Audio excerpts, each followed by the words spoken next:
All right, guys. Our next position is going to be knee on stomach, and we're going to be looking for the gi and no gi bravo attack. And Seth's on his side here, or on his back rather. Okay. When I'm knee on stomach, as we described before, I want to, if you point your head, please, I want to limit my space between my foot and his body so that there's less wiggle room. I want to be as connected to him as possible. Again, if you notice Seth's arm coming in there, he's going to be able to use this to lever my leg off. Uh-oh. Maybe I can get him, maybe I can't, but I prefer not to be responding to Seth if I can. My foot's across. Our first option is I say, hey, come on up for the bravo, dude. If I feel him starting to push my knee, I almost invariably let him. I catch. The worst thing you can do is sit here and try to muscle that through, particularly with the gi on. That's not how it goes. What I want to do is I want to swing my weight with me. Once I get my arm caught behind his, I'm going to start to step and walk towards his head, because when Seth's arm is in tight, it's tough to get him. That's guillotine range. I want the bravo. So here we are.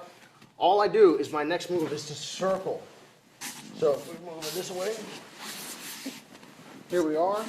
Seth starts to push. I say, sure, come around. If we come back for a second, right before Seth comes up, this is how it should look. Notice this level of exposure. If he stays put, we land in a simple bravo choke, which you've already worked on the details for finishing.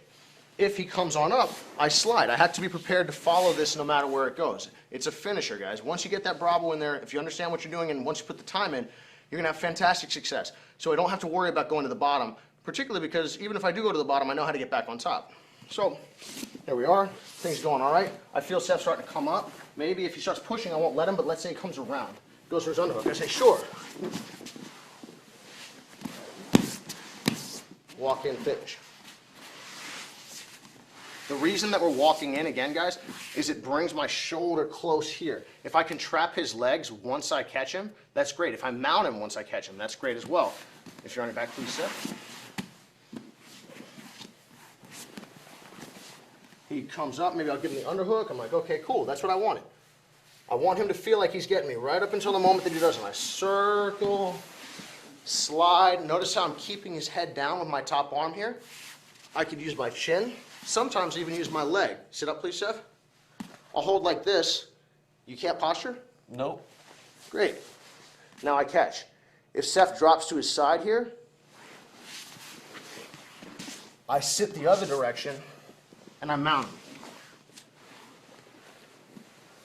Only problem with that in practice, you got to be a little bit careful on people's neck because that's such an immense amount of pressure. But you're going to notice you're going to have great, great success. So again, all I do with this bravo is I make a check behind the elbow. When he comes up, I move a little more quickly than he expects. That draws his arm away from his body.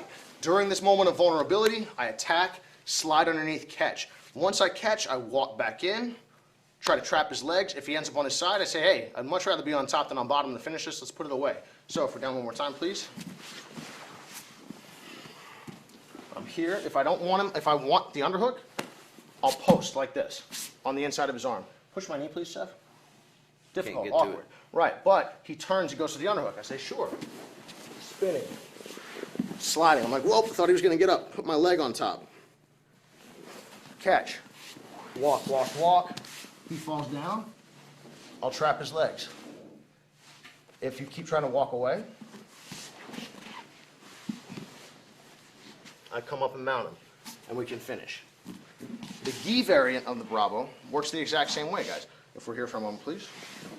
Only difference is it takes a little bit more getting into because we have to use the lapel.